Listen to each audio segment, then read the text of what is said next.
అదేవిధంగా మన మధ్యలో మంచి కీబోర్డు ప్లేయరు, అదేవిధంగా పండు మన మధ్యలో ఉన్నారు. వారికి కూడా, అదేవిధంగా మా మామయ్యకి నిరీక్షణరావు గారికి కూడా ప్రభు పేరట వందనాలు తెలియపరుస్తూ ఉన్నాను. మరి ముఖ్యంగా ఈ రాత్రి వేళ ఈ సభలో పాల్గొన్న దేవుని బిడ్డలైన మీ అందరికీ ప్రభు పేరట నా నిండు వందనాలు తెలియపరుస్తూ ఉన్నాను. అందరూ సరి స్తోత్రం చెల్లిద్దా, చెప్పండి హల్లెలూయా.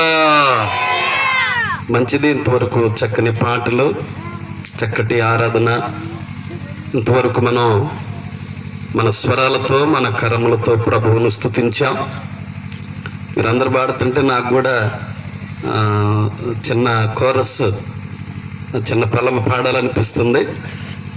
సమయం ఉంటే మధ్యలో ఏమన్నా అవకాశం ఉంటే వాక్యం మధ్యలో చిన్న పల్లవి కోరస్ లాంటిది పాడుకుందాం. దేవునికి స్తోత్రం చెల్లిద్దా, చెప్పండి హల్లెలూయా. ఈ రాత్రి వేళ దేవుని వాక్యానికి మనం సమయం ఇద్దాం. ఇప్పటికే చాలా సమయం అవుతుంది. అయ్యగారు స్టేజ్కి ఎక్కముందే నాకు ముందే టైం చెప్పారనమాట. ఈరోజు కొంచెం లేట్గా స్టార్ట్ చేసాం అయ్యగారు, అయినా పర్వాలేదు, మీరు కొంచెం సమయం తీసుకొని దేవుని వాక్యాన్ని అందించండి అన్నట్లుగా స్టేజీ మీదకి ఎక్కముందే అయ్యగారు నాకు కొన్ని సూచనలు ఇచ్చారు. కాబట్టి వారు ఇచ్చిన సూచనలు సలహాల మేరకు నా వాక్యాన్ని నేను ముందుకు కొనసాగిస్తాను. అందరూ శ్రద్ధగా వినాల్సిందిగా ప్రభు పేరట మీ అందరికీ తెలియపరుస్తున్నాను. దేవునికి స్తోత్రం చెల్లిద్దా, చెప్పండి హల్లెలూయా.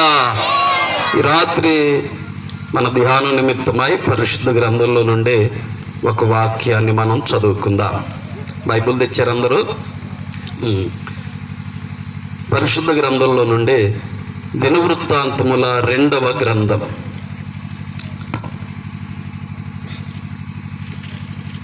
34వ అధ్యాయం.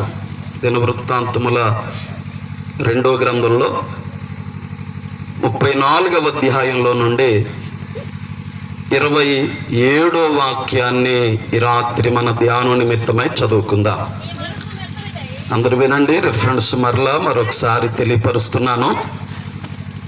దినవృత్తాంతముల 2వ గ్రంథం 34వ అధ్యాయంలో 27వ వచనం చదువుతున్నారు. అందరూ శ్రద్ధగా చూడాలి, వినాల్సిందిగా ప్రభు పేరట తెలియపరుస్తున్నాను. చదువుదాం. నీ మనసు మెత్తనిదై ఈ స్థలము మీదను దాని కాపురస్తుల మీదను దేవుడు పలికిన మాటలను నీవు వినినప్పుడు నా సన్నిధిని నిన్ను నీవు తగ్గించుకొని నీ వస్త్రములు చింపుకొని నా సన్నిధిని కన్నీరు విడిచితివి గనుక నీ మనవిని నేను ఆలకించి తిని. అందరూ సరి దేవునికి స్తోత్రం చెల్లిద్దా. ఈ రాత్రి మనం చదువుకున్న లేఖన భాగం దినవృత్తాంతముల 2వ గ్రంథంలో 34వ అధ్యాయంలో నుండి 27వ వచనాన్ని ఈ రాత్రి మనం చదువుకున్నాం. ఈ చదవబడినటువంటి 34వ అధ్యాయం అంతా మనం ఒకసారి పరిశీలన చేస్తే ఈ 34వ అధ్యాయంలో యూదా రాజ్యాన్ని పరిపాలించిన ఒక రాజు మనకు కనబడతాడు. అతని పేరు యోషియా. అందరు వినండి. యోషియా అనే రాజు ఈ 34వ అధ్యాయంలో అతను గూర్చినటువంటి వివరాలు, అతను గూర్చిన మాటలు మనం చూస్తాం. బైబిల్లో చాలా మంది రాజులు ఉన్నారు. ఇజ్రాయేలు రాజ్యాన్ని పరిపాలించిన రాజులున్నారు. యూదా రాజ్యాన్ని పరిపాలించిన రాజులు, వాళ్ళ చరిత్ర బైబిల్లో మనకు కనబడుతూ ఉంటుంది. దేవుని పిల్లలైనటువంటి ఇజ్రాయేలు ప్రజల్ని పరిపాలించిన రాజులను గూర్చినటువంటి చరిత్ర మనకు బాగా క్షుణ్ణంగా తెలియాలి, తెలుసుకోవాలంటే బైబిల్లో మనం 6 పుస్తకాలు చదవాలి. 6 పుస్తకాలు. ఒకటి సమూయేలు మొదటి గ్రంథం చదవాలి, సమూయేలు 2వ గ్రంథం చదవాలి, రాజులు మొదటి గ్రంథం చదవాలి, రాజులు రెండవ గ్రంథం చదవాలి. దినవృత్తాంతముల మొదటి గ్రంథం, దినవృత్తాంతముల రెండవ గ్రంథం. ఈ 6 పుస్తకాలు మీరు చదివితే ఇజ్రాయేలు రాజ్యాన్ని పరిపాలించిన రాజుల చరిత్ర, యూదా రాజ్యాన్ని పరిపాలించిన రాజుల చరిత్ర ఈ 6 పుస్తకాలలో మనకు కనబడతా ఉంటుందన్నమాట. ఈ రాత్రి మనం చదువుకున్న వాక్య భాగంలో యూదా రాజ్యాన్ని పరిపాలించిన రాజును గూర్చిన విషయాలు ఇక్కడ కనబడతాయి. ఇదివరకు ఇజ్రాయేలీలందరూ కలిసి ఒకే రాజ్యంగా ఉండేవాళ్ళు. 12 గోత్రాలు కలిసి వారందరూ ఐక్యతగా, వారందరూ ఒకటిగా ఉండి ఇజ్రాయేలు ప్రజలుగా పిలువబడినప్పుడు పరిపాలించిన రాజులు ఉన్నారు. సౌలు, దావీదు, సొలొమోను. వీళ్ళు ముగ్గురు ఇజ్రాయేలు ప్రజలు అనగా 12 గోత్ర ప్రజలు కలిసున్నప్పుడు పరిపాలించిన రాజులు అన్నమాట వీళ్ళు ముగ్గురు. సొలొమోను పరిపాలన కాలమైన తర్వాత ఈ 12 గోత్రాలు 2 భాగాలుగా విడిపోయాయి. 10 గోత్రాలేమో ఒక భాగంగా, అనగా ఈ 10 గోత్రాలను ఏమని పిలిచారంటే ఇశ్రాయేలు రాజ్యంగా పిలిచారు. యూదా, బెన్యామీను చివరి 2 గోత్రాలు ఉన్నాయి కదా, వీళ్ళనేమో యూదా రాజ్య ప్రజలు అని పిలవటం జరిగింది. యూదా రాజ్యం అని పిలిచారు. ఇశ్రాయేలు రాజ్యాన్ని పరిపాలించిన రాజులందరినేమో ఇశ్రాయేలు రాజులు అని పిలిచి, యూదా రాజ్యాన్ని పరిపాలించిన రాజులందరినేమో యూదా రాజులు అని సంబోధించటం జరిగింది బైబిల్లో. ఈ రాత్రి మనం చదువుకున్నటువంటి ఈ దినవృత్తాంతముల 2వ గ్రంథం ఈ 34వ అధ్యాయంలో యూదా రాజు అయిన యోషియా అని ఒక రాజు ఈ 34, 35 అధ్యాయాల్లో మనకు కనబడతాడు.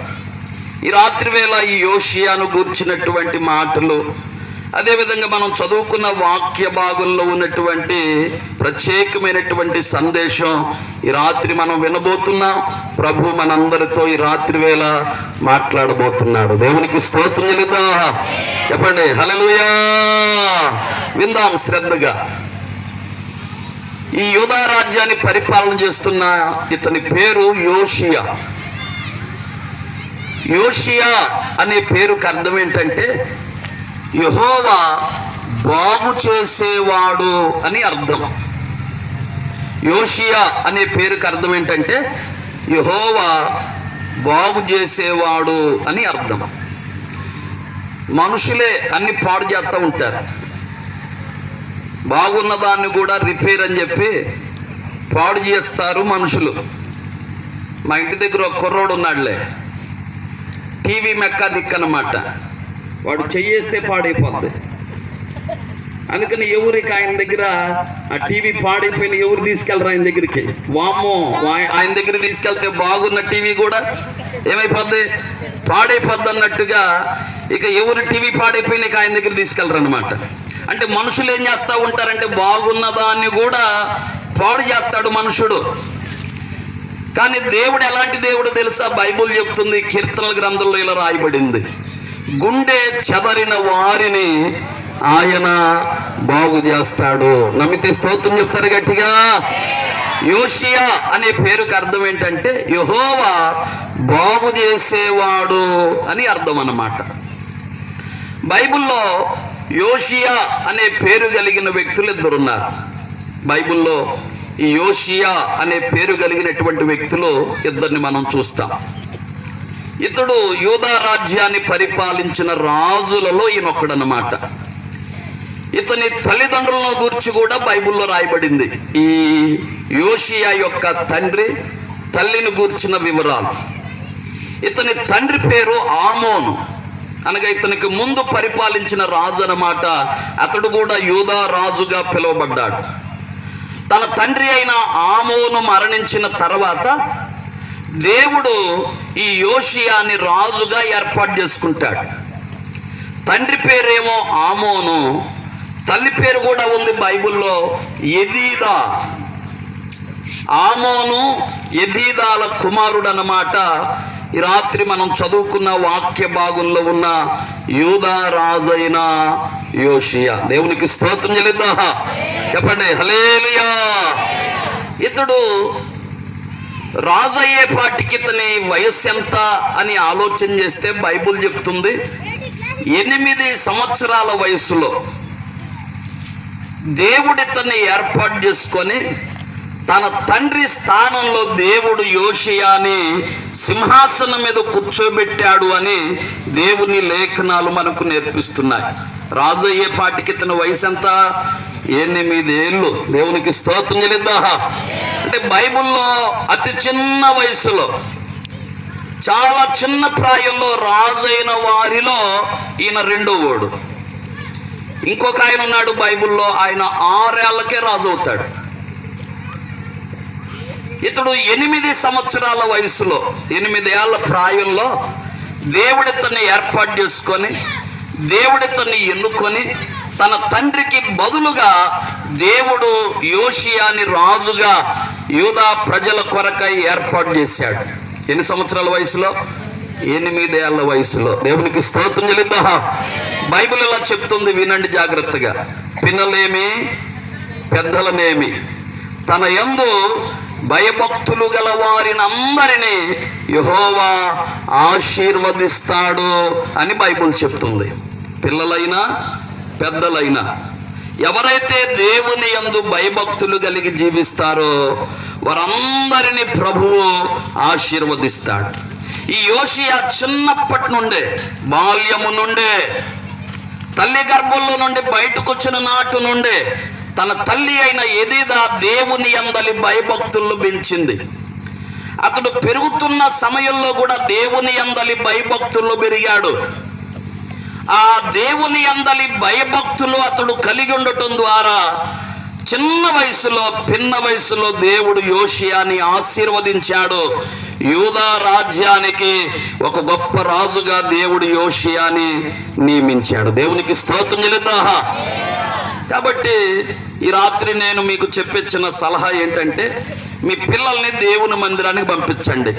దేవుడు మీ పిల్లలను కూడా దీవిస్తాడు. దేవునికి స్తోత్రం.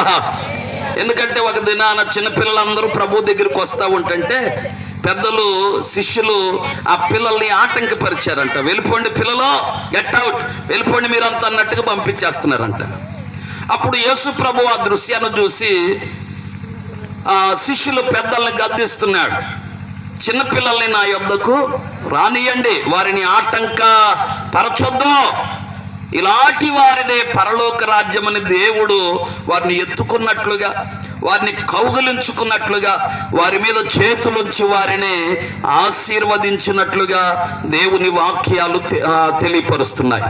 కాబట్టి తల్లిదండ్రులారా, పెద్దలారా, మీ పిల్లల్ని దేవుని సన్నిధిలోను పంపించండి. చిన్నప్పటి నుంచే మీ పిల్లలు దేవుని సన్నిధికి రాగలిగితే, దైవజనులు, సండే స్కూల్ టీచర్ చెప్పే మాటలు వారు విని దేవుని యందలి భయభక్తుల్లో వారు నడుచుకోగలిగితే చిన్న వయసులోనే దేవుడు వారిని ఆశీర్వదించేస్తాడు. దేవునికి స్తోత్రం చెల్లిద్దాం.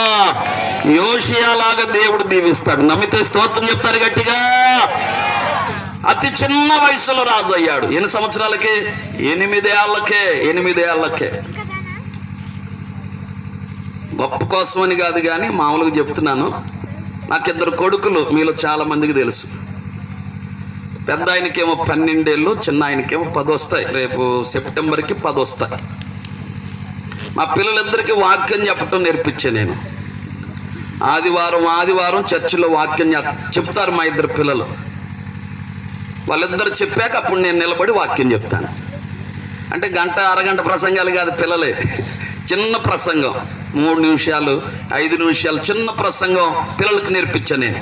సోమవారం నుంచి శనివారం దాకా అరగంట టైం తీసుకొని సాయంత్రం పూట హోంవర్క్ అయిపోయిన తర్వాత టైం తీసుకుని నేర్పిస్తూ ఉంటా. ఇదిగో ఇట్లా చెప్పాలి, ఇట్లా చెప్పాలి, ఇట్లా చెప్పాలి నేర్పిస్తే దేవుని మహాకృప వారం అంతా ఇచ్చిన ప్రాక్టీస్, చేసిన ప్రార్థన, ఆదివారం లేచి నిలబడి వాక్యం చెప్తుంటే పిల్లలు భలే ఉంటుంది సంఘంలో. దేవునికి స్తోత్రం చెల్లిద్దాం. చెప్పండి హల్లెలూయా. ఒక మాటలో చెప్పాలంటే చాలా మంది ఆ విశ్వాసులు మా అబ్బాయి వాక్యాలు వినటానికి కూడా వస్తున్నారు గుడికి. చిన్నప్పటి నుంచే భయభక్తుల్లో మన పిల్లల్ని పెంచగలిగితే తప్పక దేవుడు మీ పిల్లల్ని ఆశీర్వదిస్తాడు. దేవునికి స్తోత్రం చెల్లిద్దా. నీ భోజన బల్ల చుట్టూ నీ పిల్లలు ఎట్లా ఉంటారు తెలుసా? ఒలీవ మొక్కల్లాగా ఉంటారు. నమ్మితే స్తోత్రం చెప్పు గట్టిగా. యోషియాని దేవుడు దీవించాడు. 8 ఏళ్లకే రాజు అయ్యాడు.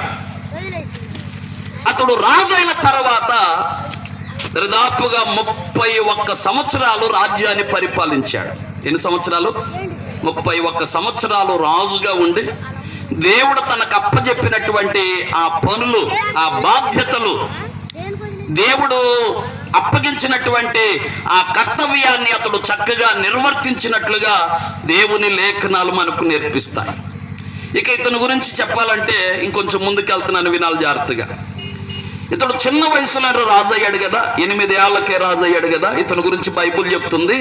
34వ అధ్యాయం 1-2 వచనాలు చదివితే, నేను చదువుతున్నాను, చూస్తూ ఉండండి, వినండి జాగ్రత్తగా.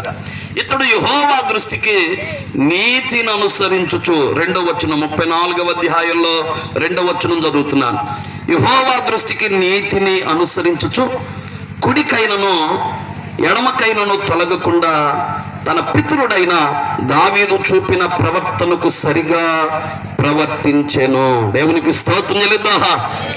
ఇతడు చిన్న వయసులో రాజు అయ్యాడు కదా. ఎట్లా ఉన్నాడు ఇతని భక్తి జీవితం? ఎలా ఉంది ఇతని క్రైస్తవ విధానం? ఎలా దేవుని సన్నిధిలో ఎదుగుతున్నాడు? ఎలాగా దేవుని కృపలో ముందుకెళ్తున్నాడంటే వాక్యం చెప్తుంది, దేవుని దృష్టికి నీతిగా నడుచుకుంటూ కుడికి గాని ఎడమకు గాని తొలగకుండా, మన పితరుడైన దావీదు ఉన్నాడు కదా, ఆ దావీదు ఎలాగైతే దేవుని ఎదుట ప్రవర్తించాడో, పవిత్రంగా, యథార్థంగా, పరిశుద్ధంగా, నీతిగా ఎలా నడుచుకున్నాడో సరిగ్గా అదే విధంగా యోషియా జీవించాడు అని మనం చదువుకున్నటువంటి 34వ అధ్యాయం 2వ వచనంలో అతని గురించి రాయబడింది అనమాట. నీతిగా నడుచుకుంటున్నాడు, కుడికి గాని ఎడమకు గాని తొలగకుండా దేవుని కృపలో ఉన్నాడు అని దేవుని లేఖనాలు మనకు నేర్పిస్తున్నాయి. ఇతడు పెరిగి కొంచెం పెద్దవాడైన తర్వాత తన చేతికి ఉన్నటువంటి మంత్రులందరినీ పిలిచాడు. అయ్యలారా, పెద్దలారా, రండి రండి అని ఆహ్వానించాడు. వారిని పిలిచి వారికి కొన్ని పనులు అప్పచెప్పాడు. అధికారులారా, మంత్రులారా, మీరందరూ వెళ్ళిపోయి మన దేశం ఎక్కడైతే పాడైపోయిందో, మన రాజ్యం ఎక్కడైతే పాడు దెబ్బగా కనబడతా ఉందో, గోడలు పడిపోవటం కానీ, ప్రాకారాలు కూలిపోవటం కానీ, ఇలాంటివేవైనా ఉంటే మీరు వెళ్ళి మన రాజ్యాన్ని బాగు చేయండి అని వారికి పనప్పచెప్పాడు. దానికి కావలసిన కొంత సొమ్ము కూడా ఇచ్చాడు రాజు అయిన యోషియా. ఆ రాజు చెప్పిన మాటకు లోబడినటువంటి పెద్దలందరూ వెళ్ళిపోయారు. పనుల్ని, కూలోల్ని ఏర్పాటు చేసుకున్నారు. ప్రాకారాలు ఎక్కడైతే కూలిపోయాయో, గోడలు ఎక్కడైతే పడిపోయాయో వాటిని తిరిగి చక్కగా నిర్మించటం మొదలుపెట్టారు ఈ పెద్దలు, అధికారులంతా. దేశాన్ని సుందరంగా మార్చేశారు. వారు నివాసం చేస్తున్నటువంటి రాజ్యాన్ని సౌందర్యంగా తీర్చిదిద్దుకున్నారు వెళ్ళిపోయిన ఈ పెద్దలు. రాజు అప్పగించిన పని పూర్తయిపోయిన తర్వాత ఈ పెద్దలందరూ చక్కగా మరలా రాజుగారి దగ్గరకు వచ్చి రాజుగారి ఎదుట నిలబడ్డారు. రాజా, నువ్వు చెప్పినట్లుగా దేశాన్నంతా, రాజ్యాన్నంతా బాగు చేశాం. పడిపోయిన గోడలు తిరిగి నిలిపాం, కూలిపోయినటువంటి ప్రాకారాలు తిరిగి కట్టాం. ఇప్పుడు మన రాజ్యం ఎలా ఉందో తెలుసా? ఇదివరకు లాగలేదు. చూడడానికి చాలా సౌందర్యంగా, కన్నులకు విందు కలిగించేటట్లుగా మన దేశం, మన రాజ్యం ఉంది అన్నట్లుగా ఈ పెద్దలు వచ్చి రాజుగారితో చెప్పుకున్నారు. రాజుగారు మెచ్చుకున్నాడు వాళ్ళని. దేవుడు మిమ్మల్ని దీవించును గాక అని ఆ రాజుగారు వాళ్ళని అప్రిషియేట్ చేశాడు, వాళ్ళని మెచ్చుకున్నాడు. ఇదైన తర్వాత మరలా కొన్ని రోజులకి మరలా ఆ పెద్దల్ని పిలిపించాడు. అయ్యలారా, మరలా రండి, మరలా రండి అని పిలిపించి మరలా ఒక పని, ఒక బాధ్యత అప్పచెప్పాడు వాళ్ళకి. ఏంటా పని అని ఆలోచన చేస్తే, ఇప్పుడు దేశాన్ని బాగు చేశారు కదా ఇందాట, నిన్న మొన్నటి దాకా మన రాజ్యాన్ని సౌందర్యంగా మార్చారు కదా, ఇప్పుడు మీరు వెళ్ళి దేవాలయాన్ని బాగు చేయండి అని పెద్దల్ని పురమాయించి పంపించాడు రాజుగారు. దేవుని మందిరం ఎక్కడైతే పాడైపోయిందో, దేవుని మందిరం ఎక్కడైతే శిథిలం అయిపోయిందో దాన్ని తిరిగి చక్కగా కట్టి నిర్మించండి అని దానికి కావలసిన ఆ డబ్బంతా రాజుగారు ఆ పెద్దలకిచ్చి పంపించాడు. ఈ రాజుగారు మాటకు లోబడినటువంటి పెద్దలు వెళ్ళిపోయారు. కూలోల్ని పనుల్ని ఏర్పాటు చేసుకున్నారు. ఇక మందిర పని చేయటం మొదలుపెట్టారు. పడిపోయిన కిటికీల్ని, పడిపోయిన గోడల్ని, ఎక్కడైతే తుప్పుగా పాడైపోయినట్టుగా కనిపించిందో దాన్నంతా వాళ్ళు ఏం చేయటం మొదలు పెట్టారంటే మరలా బాగు చేయటం, మరలా తిరిగి కట్టడం మొదలు పెట్టారు. దేవుని మహాకృపను బట్టి అనుకున్న దానికంటే త్వరగా దేవుని మందిరపు పనులన్నీ పూర్తయిపోయాయి. ఆ పనులన్నీ పూర్తయిపోయి ఒక్కొక్క పని పూర్తి చేసుకొని బయటకు వస్తూ ఉండగా ఆ మందిరంలో పనిచేస్తున్న పనుల కంటే ఒక పుస్తకం దొరికిందంట. వినండి, చూడండి. నా ఇంకా ఏం దొరికిందంట? వాళ్ళకి ఒక పుస్తకం దొరికిందంట. ఏంట ఈ పుస్తకం అని ఆ పుస్తకాన్ని పట్టుకొని వాళ్ళకేంటో అర్థం కాలేదు. ఆ పుస్తకం ఆ పెద్దలు ఉన్నారు చూసారా, పని పురమాయించారు ఈ కూలీలకి, ఆ పెద్దలకి ఇచ్చారంట. ఆ పుస్తకం దొరికినటువంటి పనులు, అయ్యా మందిరాన్ని బాగు చేసే క్రమంలో ఒక్కొక్క పని పూర్తి చేసుకుంటూ వస్తూ ఉన్న సమయంలో ఈ దేవుని మందిరంలో మాకు ఈ పుస్తకం దొరికిందయ్యా అని ఈ పనులందరూ తీసుకొచ్చి ఆ పుస్తకాన్ని పెద్దల చేతులు పెట్టారు. మందిర పని అంతా పూర్తయిపోయింది. పుస్తకాన్ని చేతితో పట్టుకొని రాజుగారి దగ్గరకు వచ్చారు. రాజుగారిని కలుసుకున్నారు. రాజుగారితో మాట్లాడుతున్నాడు. రాజా, మీరు చెప్పినట్లుగా మందిరపు పని కూడా పూర్తయిపోయింది. ఇప్పుడు మన మందిరం ఎలా ఉందో తెలుసా? శృంగార దేవాలయంగా మారిపోయింది మన మందిరం అన్నట్టుగా వెళ్ళిన పెద్దలు రాజుగారితో చెప్పారు. చెప్తూ ఉండగా వాళ్ళు చెప్పారు రాజుగారితో, రాజా, మందిరాన్ని బాగు చేస్తూ ఉండగా మందిరంలో మన పనుల కంటే ఈ పుస్తకం దొరికిందయ్యా.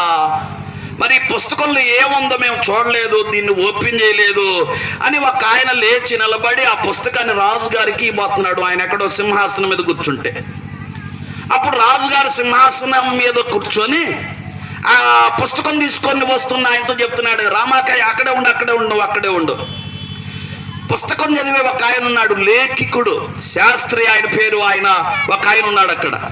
నువ్వు వెళ్ళి ఆ పుస్తకాన్ని ఆ లేఖికుని చేతిలో పెట్టు అన్నాడు రాజుగారు సింహాసనం మీద కూర్చొని. చిత్తం ప్రభు అని ఆ పెద్ద ఆయన తీసుకొని ఆ పుస్తకం తీసుకొని ఎవరి చేతులు పెట్టాడంటే అక్కడ పుస్తకాలు చదివే ఒక ఆయన ఉంటాడు, లేఖికుడు. ఆయన చేతులు పెట్టారన్నమాట పుస్తకాన్ని. ఎక్కడ పుస్తకం ఇది? దేవుని మందిరంలో దొరికిన పుస్తకం అది. దాన్ని తీసుకెళ్ళి ఆ లేఖికుని చేతుల్లో పెడితే ఆయన ఏం చేశాడంటే దాన్ని చేత్తో పట్టుకున్నాడు. రాజుగారు చెప్పాడు, దాన్ని తెరిచి చదువు, ఏముందో చదువు అన్నాడు రాజుగారు. ఈ లేఖికుడు ఏం చేశాడంటే ఆ పుస్తకాన్ని చేత్తో పట్టుకొని దాన్ని ఇలా తెరిచి, రాజుగారు చెప్పాడు కదా చదవమని, ఇక చదవటం మొదలు పెట్టాడు. ఆ పుస్తకంలో ఉన్నటువంటి మాటలను ఏమున్నాయి అందుట్లో ఆ పుస్తకంలో అంటే బైబిల్లో అయితే రాయబడలేదు కానీ చరిత్రలో రాయబడింది. ఏమున్నాయి ఆ పుస్తకంలో అంటే ఇదిగో ప్రజల మీదకి రాబోతున్న దేవుని కోపాన్ని గురించి రాయబడిందంట ఆ పుస్తకంలో. దేవుని మాట వినకపోతే వచ్చే శాపాలు ఉన్నాయే. ఎక్కడ? ద్వితీయోపదేశకాండం 28వ అధ్యాయం 15వ వచనం నుంచి ప్రారంభమవుతాయి. చూసారా శాపాలు, కష్టాలు, దేవుని కోపం, దేవుని ఉగ్రత అవన్నీ రాసున్నాయి ఆ పుస్తకంలో. లేఖికుడు దాన్ని తెరిచి చదవటం మొదలు పెట్టాడు. చదువుతూ ఉండగా అందరికి భయం వేస్తుంది. ఆశీర్వాదాల గురించి చెప్తే అందరు నవ్వుతారు కదా. భలే మాట్లాడాడు దేవుడు ఈ పూట, భలే వాక్యం ఇచ్చాడు నా కోసమే. ఎవరి కోసం? నా కోసమే దేవుడు భలే మాట్లాడాడు. దీవిస్తాడంట, కాపాడతాడంట, రక్షిస్తాడంట. ఈ ఆశీర్వాదపు మాటలు చెప్తే అందరి నోట ఏముంటది? మీ 32, 34 పనుల మొత్తం కనబడుతూ ఉంటాయి. అదే శాపం, దేవుడు కోపడతాడంట, తిడతాడంట, కొడతాడంట, ఇట్లాంటి మాటలు చెప్తే స్టీఫెన్ పాస్టరా ఏంటంట చెప్పాడు చిన్న పాస్టర్ గారు, కొంచెం ఆపయ్యా ఈసారికి ఇల్ని అన్నట్టుగా కొన్ని మాటలు వస్తూ ఉంటాయి. దేవునికి స్తోత్రం చెల్లిద్దా? చెప్పండి, స్తోత్రం చెప్పండి గట్టిగా. నన్ను పిలిచినా పిలవపోయినా ఉన్నది ఉన్నట్టుగా చెప్పి వెళ్ళిపోతాయి రాత్రికి. దేవునికి స్తోత్రం చెల్లిద్దా? చెప్పండి అందరూ 2 చేతులు పైకెత్తి గట్టిగా హల్లెలూయా. అతడు చదువుతున్నాడు, దేవుని కోపం ఉంది అందుట్లో.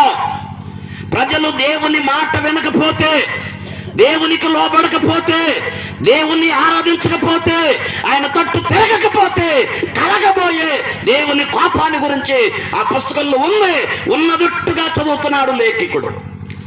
అది వింటున్న ప్రజలు భయపడిపోతున్నారు. ఆ రాజుగారి గదిలో ఉన్నటువంటి అందరికీ భయం వేసింది. ఆఖరికి సింహాసనం మీద కూర్చున్న రాజుగారు కూడా భయపడ్డాడు. సింహాసనం మీద నుండి పైకి లేచాడు. కంగారేసేసింది ఈయనకి. మన దేవుడు నెమ్మది కలిగిన దేవుడు కదా, మన దేవుడు అత్యంత కృప కలిగిన దేవుడు కదా, మన దేవుడు శాంతమూర్తి కదా, మన దేవుడు ప్రేమ కనికరం జాలి కలిగిన దేవుడు కదా. కాకపోతే ఏంటి పుస్తకంలో ఇలా రాయబడిందని భయపడిపోయి కలవరపడుతున్నాడు. గుండెలు జారిపోతున్నాయి అందరికీ, రాజుగారికి సైతం. సింహాసనం మీద నుండి పైకి లేచాడు. ఏం చేస్తున్నాడు తెలుసా? తన రాజవస్త్రాలన్నీ చింపేసుకుంటున్నాడంట రాజుగారు. చింపేసుకోవటమే కాదు, గట్టి గట్టిగా ఏడుస్తున్నాడంట, దేవా ఈ పుస్తకంలో రాయబడిన ఉగ్రతలు మా మీదకే రానియొద్దు, మమ్మల్ని క్షమించయ్యా అని గట్టిగా ఏడుతున్నాడంట. ఎవరో? యూదా రాజు అయిన యోషియా. రాజు అక్కడే కాదు, అక్కడ ఉన్నటువంటి పెద్దలు, మంత్రులు, అధికారులు, ప్రజలు ఆ మాటలు విన్నా అందరూ కన్నీరు గారుతున్నారు, ఏడుతున్నారు, గుండెలు బాదుకుంటున్నారు, పశ్చాత్తాపడుతున్నారు. దేవా మాలో పాపం ఏదైనా ఉంటే, మాలో అవిధేయతలు ఉంటే, మాలో లోపాలుంటే క్షమించుగా అని మమ్మల్ని శిక్షించొద్దయ్యా అని ఏడ్చారంట ప్రజలంతా. రాజుగారు కూడా కాసేపటికి కుదురుపడి రాజుగారు అక్కడ ఉన్నటువంటి అధికారులు ఉన్నారు, వాళ్ళు పిలిచాడు. అయ్యా పుస్తకంలో అన్ని దేవుని కోపాలే ఉన్నాయి, దాన్ని తెరిచి చదివితే దేవుడు శిక్షిస్తాడు, ఉగ్రత ఉందన్న మాటలే కనబడ్డాయి. అసలు దేవుడు మనల్ని ఏం చేయాలనుకుంటున్నాడో మనం విచారణ చేద్దాం, దేవుని దగ్గర మనం తెలుసుకుందాం అనుకొని ఆ పెద్దలను పిలిపించి ఇలా చెప్తున్నాడు. మన రాజ్యంలో ఒక ప్రవక్తిని ఉంది. ఎవరున్నారు మన రాజ్యంలో? ప్రవక్తిని. ఆమె పేరు హుల్దా. ఏం పేరమ్మా? అందరు చెప్పండి. హుల్దా. ఏంటో బురద చెప్తున్నారు, చెప్పండి అందరు. ఏం పేరు? ఏం పేరు? హుల్దా. ఆమె ఒక ప్రవక్తిని. రాజుగారు చెప్పాడు, మీరు ఆమె దగ్గరికి వెళ్ళండి, ఈ జరిగిన సంగతులన్నీ ఆమెతో చెప్పండి. ఆమె దేవుని దగ్గరికి వెళ్ళి ప్రార్థన చేస్తుంది, విచారణ చేస్తుంది. ఆమెతో దేవుడు మాట్లాడతాడు. దేవుడు ఏం చేయాలనుకుంటున్నాడో మనల్ని అది దేవుడు ఆమెకి తెలియపరిచిన తర్వాత మీకు చెప్పింది. ఆ సమాచారం మోసుకొని నా దగ్గరికి రండి అని రాజుగారు ఈ అధికారులందరినీ పంపించాడు. వీరు ప్రయాణం చేసి అట్టకేలకు కనుక్కొని ఈ ప్రవక్తిని అయినా ఎవరి దగ్గరికి? హుల్దా దగ్గరికి వచ్చారు. ఇల్లు ఆమెను కలుసుకున్నారు, ఆమెతో మాట్లాడారు, జరిగిన సంగతులన్నీ చెప్పారు. ఆ పుస్తకం దొరకటం, దాన్ని తెరిచి చదవటం, అందులో దేవుని ఉగ్రతలు ఉండటం, అందరూ భయపడటం, ఏడవటం, రాజుగారు సింహాసనం మీద నుండి లేవటం, రాజవస్త్రాలు చెప్పుకొని కన్నీరు గార్చటం, ఈ సంగతులన్నీ చెప్పేశారు. ఈ వెళ్ళిన అధికారులు ప్రవక్తిని అయినా ఎవరితో? హుల్దాతో. దేవునికి స్తోత్రం చెల్లిద్దాం. ఆమె వాళ్ళతో చెప్పింది, అయ్యలారా మీరు ఈ పూట ఇక్కడ ఉండండి, మరి నేను దేవుని దగ్గరికి వెళ్ళి విచారణ చేస్తాను, ప్రార్థనిస్తాను, ప్రభువుని అడుగుతాను, దేవుడు ఏదన్నా చెప్తే అప్పుడు నేను మీ దగ్గరకు వచ్చి ఆ విషయాన్ని చెప్తాను, ఈ పూటకి ఇక్కడే ఉండండి అని వారిని అక్కడ ఉంచి ఈమె దేవుని మందిరానికి వెళ్ళి దేవుని సన్నిధిలో ఒక స్థలంలో మోకాళ్ళు వేసి ప్రార్థన చేస్తుంది. దేవా ఇలా యూదా రాజైన యోషియా ఇలా పంపించాడు పెద్దల్ని, ఇదిగో జరిగిన సంగతులు ఇవి, ఆ పుస్తకంలో అన్ని నీ ఉగ్రతలు ఉన్నాయంట, మరి నీ ప్రజల మీదకి నీ ఉగ్రతను పంపిస్తావా లేక కాపాడతావా? ఏంటయ్యా నీ చిత్తం అని ఆమె దేవుని దగ్గరికి వెళ్ళి ఏడ్చింది. ఆమె ప్రార్థన విన్న దేవుడు ఆమెతో మాట్లాడాడు. నువ్వు వెళ్ళి ఆ పెద్దలతో చెప్పు, అధికారులతో, మీ రాజును బట్టి, యూదా రాజైన యోషియాను బట్టి అతడు మెత్తని మనసు గలవాడై నా సన్నిధిలో తను తాను తగ్గించుకొని అతడు ఎంతగానో కన్నీరు గార్చాడు గనుక అతనిని బట్టి నేను ఈ రాజ్యాన్ని లేదా ఈ దేశాన్ని కాపాడతాను, వెళ్ళి చెప్పు అన్నట్టుగా దేవుడు ప్రవక్తినితో మాట్లాడాడు. ఆమె ప్రార్థన ముగించింది, ఆమె అని చెప్పింది, బయటకు వచ్చింది. అధికారులు పెద్దలు కలుసుకుంది. పెద్దలారా, ప్రభువు నాతో మాట్లాడారు, మీరు వెళ్ళి రాజుగారితో చెప్పండి, ఆ పుస్తకంలో ఉన్న ఉగ్రతలు రావంట, దేవుడు కాపాడబోతున్నాడు మిమ్మల్ని. స్తోత్రం చెప్తాం గట్టిగా. అందుట్లో ఉన్న ఒక్క శాపం కూడా రాకుండా, ఏ ఒక్క తెగులు మీ గుడారంలోనికే సాకకుండా ప్రభు మిమ్మల్ని కాపాడుతాడు, వెళ్ళండి, వెళ్ళి రాజుగారికి చెప్పండి. అయితే ఒక మాట గుర్తుపెట్టుకో, దేవుడు మిమ్మల్ని కాపాడడానికి గల కారణం ఏంటో తెలుసా? చెప్తుంది ఇక్కడ, నీ మనసు మెత్తనిదై నీ దేవుడు పలికిన మాటలు నీవు విన్నప్పుడు నీవు తగ్గించుకున్నావు, నా సన్నిధిలో కన్నీరు గార్చావు, అందుకే నీ ప్రార్థన ఆలకిస్తున్నాను. ఆ పుస్తకంలో రాయబడిన ఉగ్రతలేవి రానీకుండా నేను కాపాడుతున్నాను, నెమ్మదిగా ఉంటుంది మీ రాజ్యం అన్నట్టుగా దేవుడు మాట్లాడుతున్నాడు ప్రవక్తిని అయిన హుల్దా ద్వారా. దేవునికి స్తోత్రం చెల్లిద్దా, చెప్పండి హల్లెలూయా. అంటే ఈ రాత్రి వేళ వినాలి జాగ్రత్తగా. అదిగదిగో దేవుని కోపం రాబోతుంది మన మీదకి, తెలిసింది ఆ విషయాలన్నీ. వచ్చేవాడు ఆలస్యం చేయక వేగము గల మేఘమే కొత్తనాడంతగా. ఒకప్పుడు ఏం గొర్రె పిల్ల గుచ్చాడు, మనం ఏం చేసాం? ఆయన కొట్టాము, సిలువకెక్కాము, చంపాము. ఆయన బొచ్చు కత్తిరించు వాని ఎదుట గొర్రె పిల్లలాగా మౌనంగా ఉన్నాడు.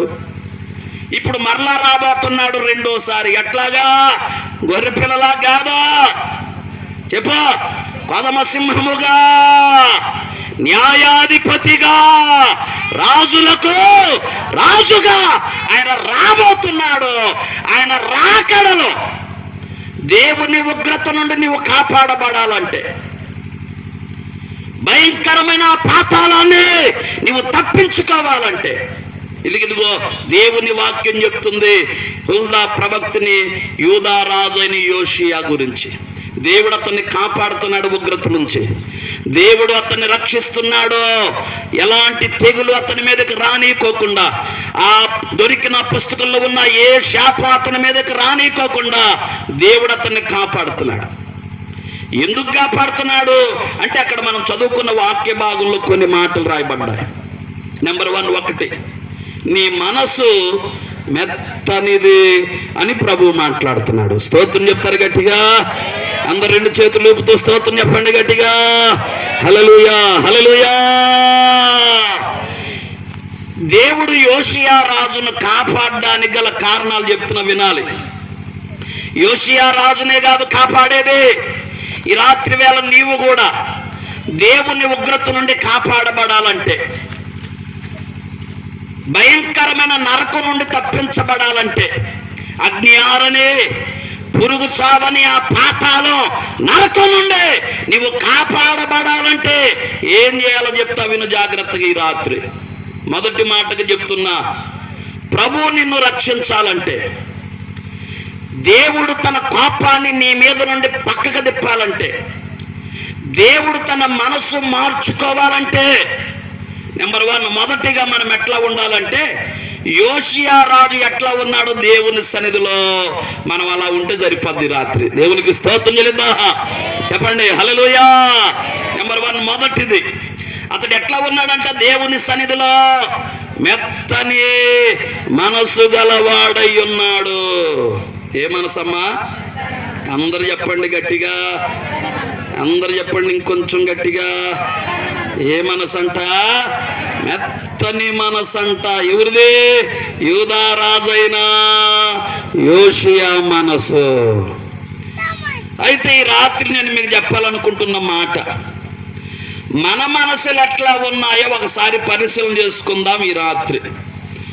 నీ మనసు ఎలా ఉంది?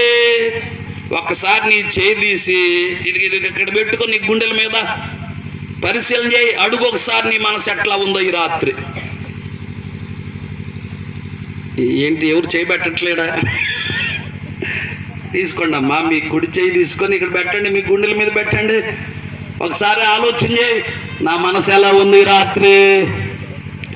నా మనసు మెత్తని మనసేనా అని ఒకసారి పరిశీలన చేసుకో, ఇక్కడ చేపెట్టుకొని. ఏంటో నీకే డౌట్ అవుతుంది. నా మనసు ఏంటి, మెత్తని మనసు ఏంటి? అసలు నా మొహమే గట్టి మొహం, రాయి మొహం, మట్టి మొహం, నేను మెత్తగా ఉండటం ఏంటి అన్నట్టుగా చూస్తున్నారు మీ మొహాలన్నీ. మన మనసు ఎట్లా ఉండాలి? మెత్తని మనసుకు ఉండాలి. స్తోత్రం చెప్తారు గట్టిగా, స్తోత్రం చెప్పు బిగ్గరగా. హల్లెలూయా. యోషియా రాజుతో దేవుడు మాట్లాడుతున్నాడు, రాజా దేవుడు నిన్ను కాపాడుతున్నాడు, దేవుడు నిన్ను రక్షిస్తున్నాడు. ఎలాంటి దేవుని పాపం నీ మీదకి రాకుండా దేవుడు నిన్ను కాపాడబోతున్నాడు. కారణం ఏంటో తెలుసా? నీ మెత్తని మనసే అని ప్రభు మాట్లాడుతున్నాడు ఈ రాత్రి వేళ. బైబిల్లో ఇలా రాయబడింది, దావీదు అంటాడు, విరిగి నలిగిన మనసే. ఏ మనసు అంట? ఈ రోజుల్లో ఎవరు తిరుగుతుంది, ఎవరిది నలుగుతుంది మనసు? అసలు ఎన్ని వాక్యాలు చెప్పు, ఎన్ని ప్రసంగాలు చేయి, ఎన్ని బాక్సులు పెట్టా, ఎంత ఆర్భాటంగా చెప్పినా మనసులు ఎట్లా ఉన్నాయి ఇంకా. అందుకనే ప్రభు అన్నాడు, మీ రాతి గుండె తీసేసి ఏం పెడతాను నేను మీకు? మాంసపు హృదయం అంట. ఎట్ట ఉంటుంది మాంసం? మెత్తటి హృదయాన్ని ఇస్తానని ప్రభువు చెప్తున్నాడు. దేవునికి స్తోత్రం చెల్లిద్దా. కానీ మనకేమో మెత్తడి మనసు వద్దు. ఎప్పుడు మన బతుకంతా ఏ మనసు మనకి? రాతి గుండె మనదే, రాతి మనసులు మనే. ఎవరు అన్నారు నా తిట్టగా? దేవుడు మట్టితో చేశాడు కాబట్టి మట్టేనండి, మనసు కూడా గట్టేనండి అన్నట్టు చెప్తున్నారు ఎవరో నాతో. అరే దేవుడు మట్టితో చేసిన తన రక్తంతో ఏం చేసేసాడు? ఈ మట్టిని తడిపేశాడు, మెత్తగా మార్చేస్తాడు మన హృదయాన్ని. దేవునికి స్తోత్రం చెల్లిద్దా. కాబట్టి ప్రభువునందు ప్రియ దేవుని పిల్లలారా, ఈ రాత్రి వేళ ఈ కుడికలో పాల్గొన్న ప్రతి ఒక్కరు, చిన్నలు పెద్దలు, స్త్రీలు పురుషులు అందరూ ఈ రాత్రి వేళ మన అందరి మనసులు ఎట్లా ఉండాలంటే మెత్తని మనసుగా ఉండాలి. ఏ మనసుకు ఉండాలి? మన అందరి మనసులో మెత్తటి మనసులు. బైబిల్లో ఇద్దరు అన్నదమ్ములు ఉన్నారు, కయ్యను హేబేలు. ఏం పేర్లు? కయ్యూను హేబేలు. కయ్యూను ఎట్టంటాడో మీకు తెలుసు. కయ్యూను ఎట్టంటాడో? రాతి గుండె. చెప్పండి. కోపం, రోషం, గర్వం, ఆగ్రహం ఇవన్నీ ఉంటాయి ఎవరిలో? కయ్యూనులో. హేబేలు మృదు స్వభావి, గొర్రె పిల్ల లాంటి మనసు కలిగిన వాడు, దీనుడు హేబేలు. వీళ్ళిద్దరూ ఒకరోజు దేవుని దగ్గరికి వెళ్ళి దేవునికి వారి వారి అర్పణలు అర్పించారు. దేవుడు కయ్యూను మనసు ఎరిగి, కయ్యూను ఫలానోడు ఇట్టంటోడు అట్టంటోడు అని దేవునికి తెలిసి దేవుడు ఏం చేశాడు? కయ్యూను అర్పణ దేవుడు ప్రక్కన పెట్టాడు. ఏబేలు అర్పణ, ఏబేలు ఎట్లా అంటాడో ప్రభువు తెలుసు. ఏబేలు మంచోడు, మెత్తటోడు, మెత్తటి మనసు గలవాడు, మంచి వ్యక్తి అని దేవుడు ఏబేలు అర్పణ అంగీకరించాడు. అదంతా అయిపోయిన తర్వాత ఏం జరిగిందో తెలుసా? కయ్యూను కోపం వచ్చింది. దేవుడు నా తమ్ముడి అర్పణ అంగీకరించి నా అర్పణ ప్రక్కన పెడతాడా అని తమ్ముడి మీద కోప్పడి తమ్ముడిని ఏం చేశాడు తెలుసుగా మీకు అందరికీ? బాగా కొట్టి గాయపరిచి చంపాడు అని దేవుని వాక్యం చెప్తుంది. అయితే ఏబేలు ఏమన్నా మారు మాట్లాడాడు? అసలు అన్న కొడుతున్నా, చంపడానికి పిడిగుద్దులు గుద్దుతున్నా, చంపే ప్రయత్నం చేస్తున్నా ఏబేలు ఏమన్నా మాట్లాడినట్లుగా బైబిల్లో ఉంది అసలు? ఆహా. ఏబేలు మనసు ఎట్లాంటి మనసు? మెత్తని మనసు. దేవునికి స్తోత్రం చెల్లిద్దా. చెప్పండి హల్లెలూయా. అందుకని పౌలు అంటాడు ఒక మాట, క్రీస్తు యేసుకు కలిగిన ఈ మనసు మీరు కూడా కలిగి ఉండాలి. ఏ మనసు అంట? క్రీస్తు యేసుకు కలిగిన మనసు. వినండి చెప్తా, యేసయ్య మనసు ఎట్లాంటి మనసు? ఆయన కొట్టారు, పిడిగుద్దులు గుద్దారు, తలకు ముళ్ళ కిరీటం పెట్టారు, భారభరితమైన సిలువ ఆయన భుజాల మీద మోపారు, ఆయన ముఖం మీద ఉమ్ములూశారు, ఆయన గడ్డాన్ని పెరికేశారు, ఆయన వీపు మీద చాచి గుద్దారు, గొల్గొతా కొండ మీదకి తీసుకెళ్లి చేతుల్లో మేకులు కాలు రెండు కలిపి మేకొట్టారు, ఆయన వస్త్రాన్ని పీకి చీట్లు వేసుకొని పంచుకున్నారు. దాహం దాహం అని అడిగితే ఏమిచ్చారో? చేదు చేదు చెరకిచ్చారు. బ్రతికాడా చచ్చాడా చూద్దామని ఒక రానువాడు పెద్ద బల్లెం తీసుకొచ్చి ఆయన ప్రక్కలు పొడిచాడు. ఇన్ని చేసినా కానీ ఆయన ఏమన్నా మాట్లాడాడు? అసలు ఏం మాట్లాడలా. కాకపోతే సిలువలో వాళ్ళ కోసం ప్రార్థన చేస్తాడు. మొదటి మాట సిలువలో యేసయ్య పలికిన మొదటి మాట ఏమని చెప్పాడు ఆయన? తండ్రి, వీరేమి చేయుచున్నారు వీరు ఎరుగరు గనుక వీరందరినీ క్షమించు అని మొదటి మాటగా చిన్న ప్రార్థన చేశాడు. తను కొట్టి హింసించి బాధపరిచి చిత్రవద చేసిన వాళ్ళందరి కోసం చిన్న ప్రార్థన చేశాడు మన ప్రభువు అయిన యేసయ్య. ఇప్పుడు చెప్పండి, యేసయ్య మనసు ఎట్లాంటి మనసు? మెత్తని మనసు. అందుకని పౌలు చెప్పాడు, క్రీస్తు యేసుకు కలిగిన ఈ మెత్తని మనసు ఈ రాత్రి వేళ మనం కూడా కలిగి ఉందాం. దేవునికి స్తోత్రం చెల్లిద్దా? చెప్పాలి, స్తోత్రం చెప్పాలి గట్టిగా. మీరేంటో నా ఇంకెట్టకు చూస్తున్నారు. నువ్వెన్ని చెప్పినా మా మనసు మారదులయ్యా, ఇల్లయ్యా, పోయ్యా అన్నట్టుగా చూస్తున్నారు నా యంక. దేవునికి స్తోత్రం చెప్పండి అమ్మా, స్తోత్రం చెప్పండి బిగ్గరగా. ఎందుకంటే ఈ రాత్రి ప్రభు నీతో మాట్లాడుతున్నాడేమో. ఈ రాత్రి అయినా నీ మనసు మార్చుకో. నలిగిన విరిగిన మనసుగా ఇదిగో మెత్తని మాంసపు హృదయంగా ఈ రాత్రి నీ మనసును మార్చుకోగలిగితే చాలు. దేవుని కోపం తప్పించుకుంటావు, రాబోతున్న ఉగ్రతను తప్పించుకుంటావు, భయంకరమైన నరకం నుండి తప్పించుకుంటావు, అగ్నియాలని పురుగు చావని ఆ భయంకరమైన ప్రదేశం నుండి తప్పించుకుంటావు. దేవునితో యుగ యుగాలు నువ్వు బ్రతికిపోతావు. దేవునికి స్తోత్రం చెల్లిద్దా? ఈ రాత్రి ప్రభు మనల్ని కాపాడాలంటే మన మనసు ఎట్లా ఉండాలో తెలుసా? మెత్తని మనసుగా ఉండాలి. ఏ మనసు? చెప్పండి అమ్మ కొంచెం గట్టిగా. మెత్తని మనసు. ఒక సందర్భం ఒకటి గుర్తుకొస్తుంది, చెప్తాను వినండి. చెప్పాను అనుకుంటున్నా, మరలా ఒకసారి సందర్భం వచ్చింది కాబట్టి చెప్తున్నా. మా అమ్మమ్మ వాళ్ళది హనుమాన్ జంక్షన్. మా అమ్మమ్మ మా తాతయ్య వాళ్ళది. అక్కడ వచ్చిన సంఘటన జరిగింది గడిచిన కొన్ని సంవత్సరాల క్రితం. ఆ ఊర్లో ఒక మా అమ్మగారు ఉంటుంది, చాలా పేదామిడి. భర్త చచ్చిపోయాడు, 2 కొడుకులు. పెళ్ళయింది, దారాలు వెళ్ళిపోయారు, మా అమ్మనట్టు వదిలేశారు. పెద్ద స్థలం ఉంది, 4-5 సెంట్ల స్థలం ఉంటుంది పెద్దది. అందులో చిన్న గుడిసె ఒకటి వేసుకొని ఆ ఇంట్లో పాసి పనులు చేసుకుంటూ వాళ్ళు ఏమన్నా పెడితే తిని బతికేస్తుంది. ఆ పక్కనే దేవదాసయ్య గారి చర్చి హోసన మందిరం ఉంది, అక్కడికి వెళ్తుంది, ప్రభువుని ఆరాధిస్తుంది. ఈమెది రోడ్డు మీద పక్కన రోడ్డు కానుకొని పెద్ద ముక్క అన్నమాట, పెద్ద స్థలం, 4-5 సెంట్ల స్థలం అది. ఆ హనుమాన్ జంక్షన్లో ఒక రౌడీ ఒక ఆయన ఉన్నాడు, స్థలాల్ని ఆక్రమించుకునే ఆయన అనమాట. ఈయన కన్ను ఎవరి మీద పడిందంటే, ఎవరి స్థలం మీద పడిందంటే మా అమ్మ స్థలం మీద పడింది.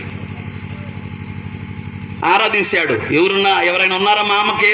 బంధువులు బలగం ఏమన్నా ఉందంటే ఆరాధిస్తే ఎవరు లేరు. భర్త ఏమో చనిపోయాడు, కొడుకులేమో పెళ్ళిళ్ళు అయిపోయినాయి, ఎవరి దారిలు వెళ్ళిపోయారు, అడ్రస్ లేరు. ఇక ఈ మా అమ్మ స్థలం లాక్కున్న అడిగే వాడే లేడు అనుకొని ఆ స్థలం కాగితాలు తన పేరు మీద పుట్టించుకున్నాడు. డబ్బు గల్లా ఆయన లాయర్ని, పోలీసుల్ని అన్ని మాట్లాడుకొని ఆ పట్టా రిజిస్ట్రేషన్ చేయించేసుకున్నాడు. ఆయన పేరు మీదకి మారిపోయింది అది. ఒకరోజు ఏం చేశాడంటే ఈయన పోలీసుల్ని, లాయర్ని, 10 మంది రౌడీ ఆయనతో పాటు ఉంటారుగా కుర్రోళ్ళు, వీళ్ళందరిని తీసుకెళ్ళాడు. పోలీసులను చూసేపాటికి మా అమ్మ కంగారు వేసేసింది, భయపడిపోయింది. వామ్మో, ఏంటి పోలీసులు వచ్చారు మా స్థలంలోకి, నా దగ్గరికి, మా ఇంటికి పోలీసులు వచ్చారన్నట్టు కంగారు పడిపోతుంది మా అమ్మ. ఈ పోలీసులు రాగానే ఆమె బయటకు వచ్చింది. ఏంటయ్యా అన్నట్టు వణికిపోతుంది మా అమ్మ. ఇక అలా కాగితాలు తీసుకొని చూపిస్తున్నారు మా అమ్మతో. మా అమ్మ, ఈ స్థలం నీది కాదు, ఇదిగో ఈ స్థలం ఈంది అని చెప్తున్నారు. ఇక ఆ కాగితాలు పట్టుకుని ఒకటి ఏడ్చేస్తుంది. మాట రావట్లేదు ఆమెకి. అయ్యా ఇది మా ఆయన స్థలం అయ్యా, ఆయన పాత ఇచ్చిన స్థలం అయ్యా ఇది అన్నట్టుగా ఏడుతుంది మా అమ్మ. వాళ్ళు ఏం ఒప్పుకోట్లా, లేదు ఈ స్థలం ఈందే, కావాలంటే కాగితాలు చూసుకుని ఇదిగో పోలీసులు, ఇదిగో లాయర్లో, ఇంకా మాట వినకపోతే అదిగో పక్కనే ఈ రౌడీలు ఉన్నారు అన్నట్టుగా మా అమ్మను బెదిరిస్తున్నారు. మా అమ్మకి ఏం చేయాలో అర్థం కాల. మా అమ్మను తీసుకుని పక్కన పడేశారు. కుర్రోళ్ళు ఉంటారుగా, 10 మంది రౌడీలు ఉన్నారు. మా అమ్మది చిన్న గుడిసి, ఆ గుడిసి తీసి పడేశారు. ఈ మా అమ్మని ముసలిదాన్ని కూడా కనికరం చూడకోకుండా మా అమ్మను పట్టుకొని ఆ స్థలంలో నుండి బయటికి గెట్టేశారు మా అమ్మని. ఈ ఊరు అందరు చూస్తున్నారు కానీ అందరూ చూసేవాళ్ళే కానీ మాట్లాడేవాడు, అడిగేవాడు, ముందుకు వచ్చేవాడు ఎవడు లేడు అక్కడ. ఎందుకంటే కుర్రోడికి అంత బలం ఉంది, మంచి రౌడీ. ఎవడన్నా ఎదురుకొస్తే వేసేసి లోపలికి వెళ్ళిపోవటమే. అంత బలం ఉంది అడిగి. ఎవడు మాట్లాడట్లే, ఎవడు రావట్లే బయటకు అసలు. ఈ మా అమ్మకి ఏం చేయాలి అర్థం కాక ఎదుగుదిగో బైబిల్ ఒకటి ఉంది, బైబిల్ సంకలు పెట్టుకొని ముసుగేసుకుని, దేవా విధవరాలి పక్షమున వ్యాజ్యమాడే దేవుడు నువ్వు ఉన్నావయ్యా అని చిన్న ప్రార్థన చేసుకుని ఆ స్థలంలో నుండి బయటికి వెళ్ళిపోయింది మా అమ్మ ఏం చేయలేక. అక్కడే చిన్న గది, మెట్ల కింద గదులు ఉంటాయి తెలుసుగా. ఇక్కడన్నీ పెద్ద పెద్ద స్థలాలు అనుకోండి, వంట వస్తే చిన్న మెట్టు కింద కూడా చిన్న స్థలం. ఇక అదే వంటగది, అదే బాత్రూమ్, అదే బెడ్రూమ్, అదే కిచెన్ రూమ్, అదే డ్రెస్సింగ్ రూమ్, అన్నీ అయ్యాయి.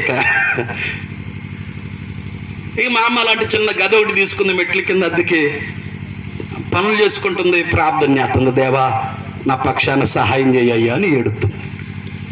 ఈ రౌడీ గారు ఏం చేశారంటే ఆ స్థలంలో పెద్ద బిల్డింగ్ కడదామని 3-4 అంతస్తుల బిల్డింగ్ కట్టి పెద్ద షాపింగ్ కాంప్లెక్స్ లాగా కట్టి అద్దెలకి ఇచ్చేద్దాం అన్నట్టుగా 3-4 అంతస్తులు సరిపడిన మెటీరియల్ అంతా దొలిచ్చాడంట ఈయన. ఇసుక, ఇటుక, చెప్పండి, కాంకరు, ఐరన్, చెప్పండి, సిమెంట్, ఇవన్నీ దోలిచ్చాడంట. వాటర్ కూడా ఎలాంటి ఇబ్బంది ఉండకూడదని మంచినీళ్ళ కోసం బోరు కూడా తవ్విచ్చారంట. ఒకరోజు ఈయన ఏం చేశాడంటే అసలు పనులు ఎట్లా జరుగుతున్నాయి సైట్లో అన్నట్టుగా కారు వేసుకుని వచ్చాడు ఈయన, ఈ రౌడీ గారు. పనులు ఏం చేశారంటే బోరింగ్ తవ్వారు కానీ దాని మీద మూత పెట్టుకోకుండా అట్ట వదిలేశారు దాన్ని. మనోడేమో అరే ఆ పనులు చేస్తున్నారా, ఈ పనులు చేస్తున్నారా, అది సరిగ్గా చేయండి అని చెప్తే కింద చూసుకోకుండా ఎక్కడ పడ్డాడు ఈయన, వంటలో పడ్డాడు ఆ బోరులో. పేపర్లు అంటాం బోరు బావిలో పడి ఆ పిల్లలు పోతున్నారు, చనిపోతున్నారన్న ఈ ఎండాం కదా, అట్టకి ఈయన కూడా పడ్డాడు. ఈ కాలు వెళ్ళిపోయింది లోపలికి. ఈ కుర్రలు ఆయనతో పాటు ఉంటారు, కుర్రలు ఇప్పుడు వాళ్ళందరూ వెళ్ళిపోయారు. వాడిని గట్టి జరుగుతున్నాడు, వామ్మో వాయో వామ్మో అన్నట్టుగా కేకలేస్తున్నాడు. అప్పటికే వాడికి ఏమైపోయింది, కాలు ఇరిగిపోయి ఉంటుంది లోపల. ఈ కుర్రలు ఏం చేస్తున్నారంటే పట్టుకొని పైకి లేపడానికి లాగటానికి ప్రయత్నం చేస్తున్నారు, రాట్ల కాలు బయటికి. ఇక మన వాళ్ళు ఏం చేశారంటే అటు ఇటు ఊపి అట్టగట్ట పైకి లేపేపాటికి దేవునికి స్తోత్రం, ఈ కాలు ఇరిగిపోయింది. నొప్పులు ఇరిగితే ఎట్ట ఉంటుందో తెలుసుగా, భయంకరమైనటువంటి బాధ, నొప్పి వర్ణించలేము. ఏడుస్తున్నాడు, కేకలేస్తున్నాడు. అంబులెన్స్ ఫోన్ చేశారు, అంబులెన్స్ వచ్చేసింది. అంబులెన్స్లో బొడుగబెట్టారు ఈ రౌడీని. హనుమాన్ జంక్షన్లో ఏ హాస్పిటల్కి వద్దన్నాడు ఆయన. అంబులెన్స్ ఎక్కడికి వచ్చిందో తెలుసా, విజయవాడ ఎముకల స్పెషలిస్ట్ ఎంజే నాయుడు గారి హాస్పిటల్ దగ్గరికి వచ్చింది అంబులెన్స్. వెంటనే ట్రీట్మెంట్ స్పీడ్గా ఇవి ఉంటే అన్ని బాగా స్పీడ్ జరుగుతాయి, అంతా భలే స్పీడ్ జరుగుతున్నాయి పనులన్నీ. ఈ సాయంత్రానికి డాక్టర్ గారు చిన్న చీటీ పట్టుకుని వస్తున్నాడు. వచ్చేపాటికి చెప్తున్నాడు డాక్టర్ గారు, అయ్యా ఈ మోకాల దగ్గర మొత్తం 4 జాయింట్లు ఉంటాయి. ఎన్ని జాయింట్లు ఉంటాయి? 4. అందుట్లో ఆ బోర్లో పడి కాలు పక్కకి ఆ పక్కకి ఊపి పైకి లేపాటికి 3 ఇరిగిపోయాయి అంట. ఎన్ని ఇరిగినాయి? 3 ఇరిగినాయి అంట. ఒక్క జాయింట్తో ఏమవుతుంది, కాలెట్టగా ఈ మోకాల నుండి కిందకి ఏలాడుతుంది ఒక్క జాయింట్తో. డాక్టర్ గారు అన్నారంట, నీ కాలు బాగా అవ్వాలంటే నెంబర్ 1 ఒకటి ఉన్న ఒక్క జాయింట్ కూడా ఎరగొట్టాలన్నాడంట డాక్టర్ గారు. ఏంటంట, ఉన్న ఒక్క జాయింట్ కూడా ఎరగొట్టాలి. నువ్వేం భయపడమాక, మళ్ళీ 4 జాయింట్లు అతికిస్తా, మళ్ళీ 4 జాయింట్లు నెలలోపే గంతులేసి నడుస్తావు అని చెప్పాడంట డాక్టర్ గారు. ఎరగొట్టినందుకు 10,000 అంట. ఏంటి, అరే బాగు చేస్తే 10,000 కానీ ఎరగొట్టిన ఆయన తీసుకున్నాడు డాక్టర్ గారు 10,000. 4 జాయింట్లు మళ్ళీ కట్టాడు, అతికిచ్చాడు, జాయింట్కి 10,000. మొత్తం ఎన్ని అయినప్పటికీ ఎరగొట్టినందుకు 10, 4 కలిపినందుకు. చెప్పండి అమ్మా, లెక్కలు వచ్చి మీకు, మీరు బాగా డబ్బులు లెక్క పెట్టేవాళ్ళు మీరు అంతా, నాకు తెలుసు ఆ సంగతి. గుడికి తేరగానే వాళ్ళన్నీ ఉంటాయి ఇంట్లో. దేవునికి స్తోత్ర చెప్పండి, స్తోత్రం చెప్పండి గట్టిగా. 4 జాయింట్లు అతికించినందుకు 40,000 అయిపోయినాయి. 10,000, 50,000 వారం రోజులు హాస్పిటల్ ఉంచినందుకు బెడ్ అని, సెలైన్ అని, ఇంజక్షన్ అని, టాబ్లెట్ అని చెప్పా ఇవన్నిటికీ 10,000 వేసాడంట. మొత్తం ఎంత అయినాయి? 60. ఈగాక ఒక 10-15 రోజులకు సరిపడా టాబ్లెట్లు, నొప్పులు రాకుండా లోపల గుజ్జు పెరగటానికి, లోపల ఎముకల్లో బలం పొందుకోవడానికి మళ్ళా ఓ 10,000కి టాబ్లెట్లు రాసి, టాబ్లెట్లు వాడు 15 రోజుల్లో గొంతులేస్తామన్నాడంట డాక్టర్ గారు. కాలుకు శుభ్రంగా కాలు కట్టేశాడు, కారులో కూర్చున్నాడు. విజయవాడ నుంచి బయలుదేరాడు హనుమాన్ జంక్షన్కి. హనుమాన్ జంక్షన్ దగ్గరికి రాగానే డ్రైవర్తో చెప్తున్నాడంట, డ్రైవర్ కారు మా అమ్మ ఇంటికి బాని అన్నాడంట డ్రైవరు. ఎవరింటికంట? అరే మా అమ్మ ఏం చేసింది అసలు? స్థలం లాక్కుంది వీడు, అన్యాయంగా చేసింది ఇతడు. కాలు ఎరగొట్టుకుంది ఈయన, ఎరగొట్టినందుకు 10,000 ఇచ్చింది ఈయన, ఇన్ని చేయించుకొని హాస్పిటల్ నుండి ఇంటికి వెళ్ళేది ఈయన. మధ్యలో మా అమ్మ ఇంటికి బాని అని చెప్పాడు డ్రైవర్తో. అలాగే డ్రైవర్ తిప్పాడు ఎవరింటికి? మా మధ్య కొంటుందిగా మెట్ల కింద మా మామ ఇంటికి బానిచ్చాడు. ఈయనేమో ఎట్టకు దిగలేడుగా కారులో నుంచి, కాలు ఏమో బారు దాపుకున్నాడు, కట్టేసి ఉంది. ఇక డ్రైవర్తో చెప్పాడు వెళ్ళి మామని పిలుచుకురా. ఇక డ్రైవర్ దిగిపోయి మామ దగ్గరికి వెళ్ళిపోయి మా అమ్మకి చెప్తున్నాడు, మామ అదిగా ఆయన వచ్చాడు, నీ స్థలం లాక్కున్నాడు రౌడీ, ఆయన వచ్చాడు రామమ్మ అని ఈ డ్రైవర్ వెళ్ళి పిలిస్తే మా అమ్మ మళ్ళీ ఎక్కడ వచ్చేస్తుంది బైబిల్, మళ్ళీ బైబిల్ సంఖ్యలోకి వచ్చేసింది. మళ్ళీ ఏం చేస్తుంది చెప్పండి? మళ్ళీ ముసుగేసుకొని వచ్చేసింది, కారు దగ్గర నిలబడింది. ఈయన అద్దం కిందకి దించుతున్నాడట. అద్దం కిందకి దించింది, మా అమ్మ బయట ఉంది, లోపల ఉన్న ఆయనతో మాట్లాడుతుంది. అయ్యా కాలు ఇరిగిపోయిందంటగా. నవ్వమాకండి చెప్తేనండి, అసలు ఇదే. ఏం భయపడమాకయ్యా, దేవుడు బాగు చేస్తాడయ్యా, దేవుడు మంచి ఆరోగ్యం ఇస్తాడయ్యా, దేవుడు నిన్ను లేపుతాడయ్యా, దేవుడు నిన్ను చక్కగా నడిపిస్తాడయ్యా, యేసు ప్రభుని నమ్ముకోయ్యా అని చెప్తుందంట మా అమ్మ. స్తోత్రం చెప్పి ఇప్పుడు గట్టిగా ఎప్పుడు 2 చేతులు పైకెత్తి గట్టిగా. ఇదే పరిస్థితుల్లో నువ్వు ఉంటే చెప్పు, వీడికి వక్కాలేంటయ్యా, అన్ని జాయింట్లు, ఎక్కడెక్కడైతే జాయింట్లు ఉంటాయా అవన్నీ ఏమైపోవాలి? మొరసు వచ్చి మూల కూర్చోవాలయ్యా, పిడుసులు వచ్చి పడిపోవాలయ్యా, పక్షవాతం వచ్చి జారిపోవాలయ్యా. ఈ మామ చూడండి ఎంత మంచి మనసు అసలు. మామదే స్థలం లాక్కున్నా, ఆక్రమించుకున్నా, ఇదిగా మామని గెంటేసినా, ఈ స్థలం మాదే అని అన్యాయం చేసిన మామ ఆయన దగ్గరకు వచ్చి ఆయనతో చెప్తుంది, అయ్యా భయపడమాక, దేవుడు ఉన్నాడు, లేపుతాడా, ఆరోగ్యం ఇస్తాడు, మంచి శక్తినిస్తాడు, చక్కగా గంతులేసి నడుస్తావు అని మామ చెప్తుంటే లోపల కారులో కూర్చున్న ఆయన ఏడుతున్నాడంట. దేవుని కార్యాలు చూడండి అసలు. లోపల కూర్చున్న ఆయన రౌడీ ఏడుస్తున్నాడంట. మా అమ్మ ఎంత మంచిది అసలు, ఆమెకు అన్యాయం చేశాను, ఆమె స్థలం ఆక్రమించాను, ఆమె జుట్టు పట్టుకొని బయటికి గెంటేశా, ఇన్ని చేసినా మా అమ్మ నా కోసం ప్రార్థన చేస్తుందంట. ఎంత మంచి మనసు మా అమ్మది అనుకొని లోపల ఏడ్చేస్తున్నాడు కారులో కూర్చున్న ఈ రౌడీ. ఏడ్చిన కాసేపటికి తమాయించుకొని మా అమ్మతో చెప్తున్నాడు, మామా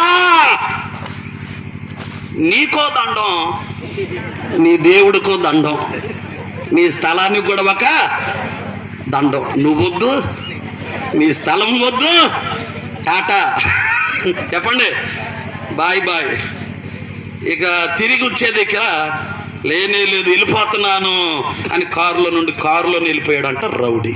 దేవునికి స్తోత్రం చెప్తారు గట్టిగా, అందరు 2 చేతులు పైకెత్తి స్తోత్రం చెప్తారు బిగ్గరగా. అయితే ఇప్పుడుంది చెప్తా విని. ఇప్పుడు మా అమ్మ కొడుకులిద్దరికి ఫోన్ చేసిందంట. ఎవరికి? కొడుకులు ఉన్నారుగా, పెద్ద స్థలం ఉంది. ఇప్పుడు స్థలంలో అన్ని మెటీరియల్ మొత్తం తోలిచ్చుంది, రౌడీ ముందే తోలిచ్చాడు, సిమెంట్ ఉంది, ఇసుక ఉంది, కంకర ఉంది, ఐరన్ ఉంది, చిప్స్ ఉంది, అన్నీ ఉన్నాయి. కొడుకులు ఫోన్ చేసిందంట, మమ్మీ అరే రండ్రా, దేవుడు మన పక్షాన గొప్ప కార్యం చేశాడు అని కొడుకులు పిలిచిందంట. కోడలు వచ్చేసారు, అత్తయ్య గారండి కోడలు వచ్చేసారు. ఎంత ఉన్నారా మీ దగ్గర డబ్బులు? ఇదిగా మా అమ్మ ఇంత ఉన్నాయి. మా అమ్మ దాసిందంట బోల్డ్ అంత డబ్బు. అవన్నీ తీసి బయట పెట్టి కొంత అప్పు చేసి ఆ రౌడీ దోలిచ్చినటువంటి మెటీరియల్తో అదే స్థలంలో 3 అంతస్తుల డాబా కట్టింది మా అమ్మ. స్తోత్రం చెప్తావు గట్టిగా, ఎప్పుడు 2 చేతులు పైకెత్తి స్తోత్రం చెప్పి దగ్గరగా. 3 అంతస్తుల బిల్డింగ్ కట్టింది. పైన అంతస్తు కొడుకులకి ఇచ్చింది, 2 పార్సల్ కట్టి, పెద్దోడికి 2 వరకే ఉండండి రేఖ. ఇక అద్దులు కట్టుకునే పరిస్థితి మీకేమీ అక్కర్లేదు, ఉండండి అని కొడుకులకి ఇచ్చేసిందంట. మా మధ్యలో అద్దెకిచ్చిందంట. కింద 2 గదులు వేసుకొని అయ్యి అద్దెకిచ్చిందంట. మా అమ్మ మట్టుకు మెట్ల కింద వస్తున్న స్థలం చూసుకొని అందులో చిన్న గదిలా కట్టించుకొని మంచం వేసుకొని మోకాలు వేసుకొని ప్రార్థన చేస్తా ఉందంట. దేవుని మహాకృప, మా అమ్మకి నెలకు వచ్చేపాటికి 22,000 అద్దులు వస్తున్నాయి అంట మా అమ్మకి. ఈగాక ఈ మధ్య పింఛను, దేవునికి స్తోత్ర, వృద్ధాప్య పింఛను పెంచారుగా, ఈ కూడా కలిపి 25,000 వస్తున్నాయి మా అమ్మకి ఇప్పుడు. స్తోత్రం చెప్తారు గట్టిగా. ఏ మనసు కావాలి రాత్రి మనకి?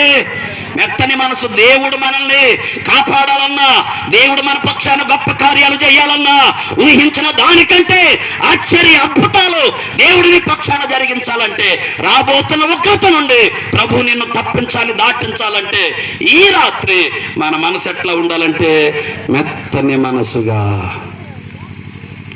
ఏ మనసుగా? ఈ రోజు నుంచన్న మన మనసులు మార్చుకుందాం.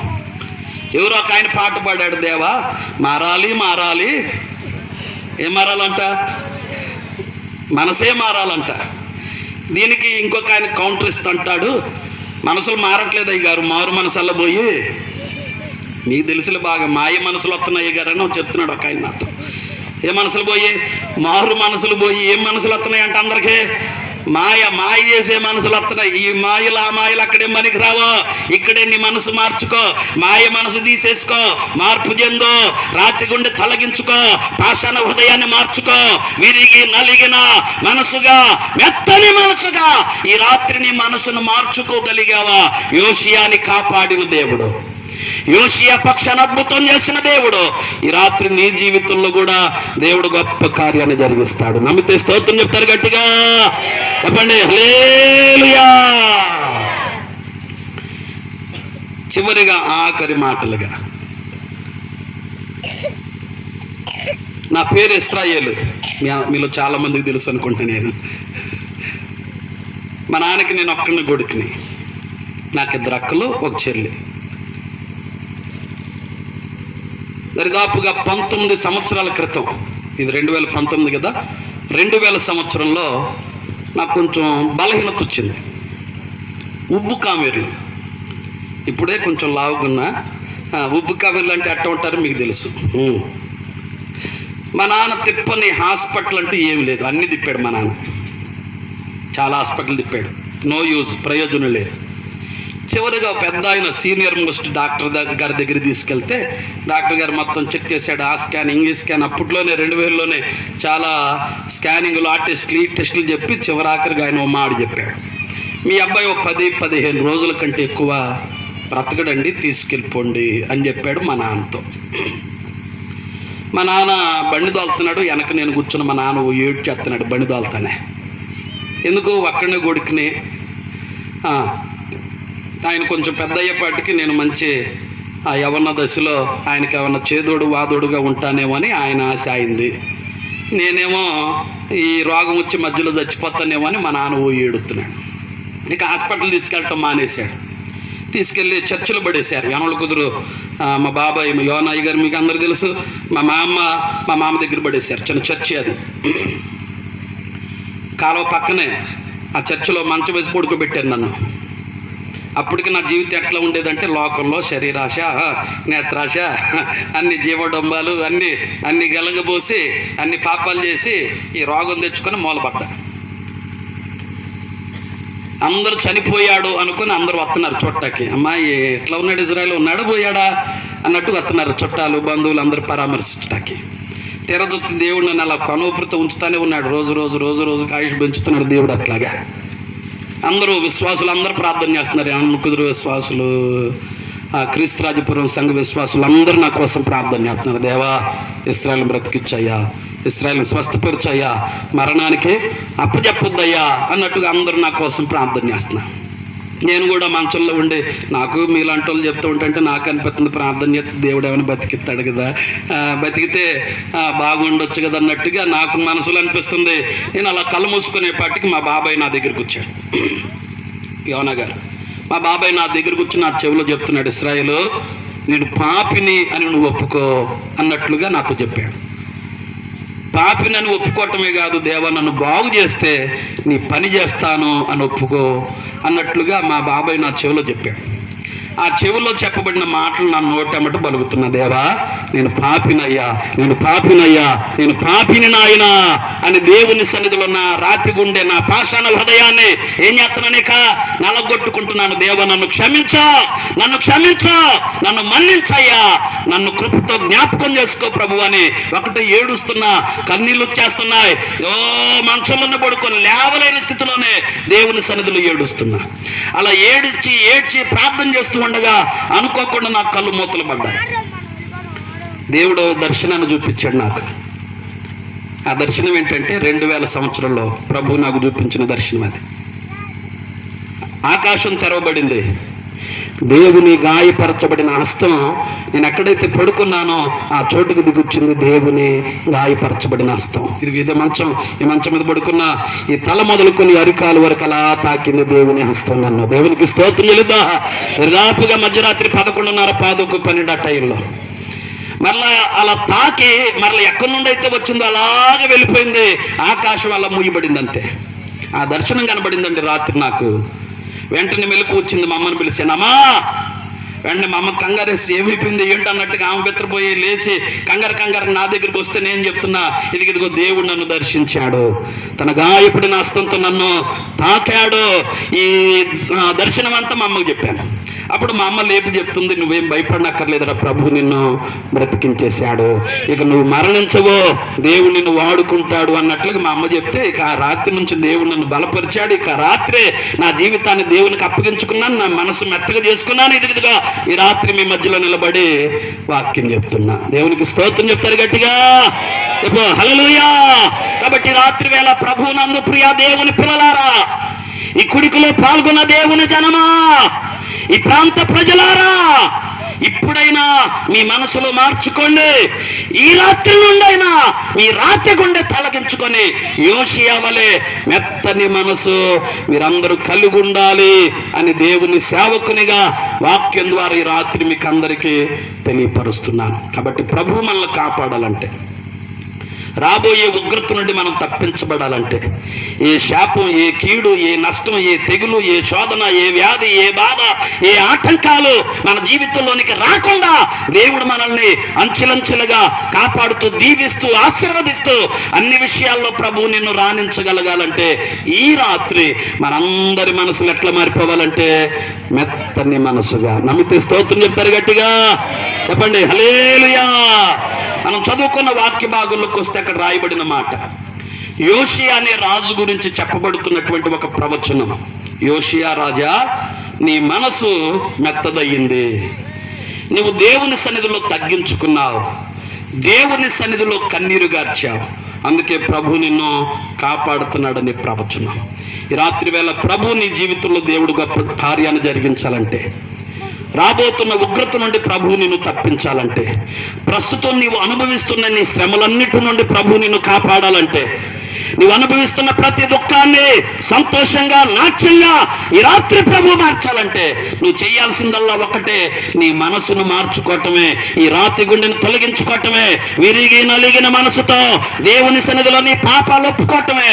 ఈ పని నువ్వు చేయగలిగావా, ప్రభు నిన్ను దీవిస్తాడు, ఆశీర్వదిస్తాడు, రక్షిస్తాడు, రాబోయే ఉగ్రత నుండి కాపాడుతాడు, నిత్య జీవానికి ప్రభు నిన్ను నడిపిస్తాడు. అందరూ చప్పలు కొడుతోసారి ప్రభు నామాన్ని కనపరుచుకుందాం గట్టిగా, హల్లెలూయా హల్లెలూయా.